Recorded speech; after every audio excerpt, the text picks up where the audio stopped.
রাশিয়ায় ৫০০ দিন বন্দী থাকার পর নিজ দেশ যুক্তরাষ্ট্রে ফিরেছেন ওয়াল স্ট্রিট জার্নালের সাংবাদিক ইভান গেরশকোভিচ। তার সঙ্গে মুক্তি মিলেছে আরও ৩ মার্কিন নাগরিকের। স্থানীয় সময় রাতে মুক্তি পাওয়া বন্দীদের নিয়ে মেরিল্যান্ড বিমানবন্দরে অবতরণ করে একটি জাহাজ। সেখানে তাদের পরিবারের সদস্যদের সঙ্গে অপেক্ষায় ছিলেন মার্কিন প্রেসিডেন্ট জো বাইডেন ও ভাইস প্রেসিডেন্ট কমলা হ্যারিস। এতদিন পর পরিবারের সদস্যদের দেখতে পেয়ে আনন্দে আত্মহারা স্বজনরা।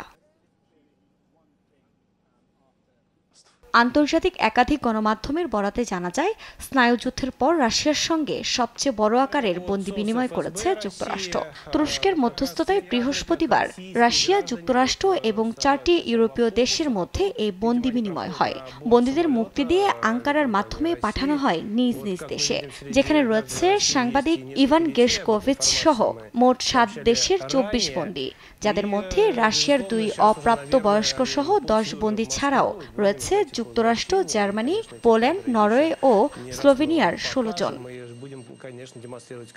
রুশ গোয়েন্দাদের সঙ্গে সন্দেহজনক সম্পর্কের দায়ে বন্দী ছিলেন মুক্তি পাওয়া ওই 10 রাশিয়ান নাগরিক।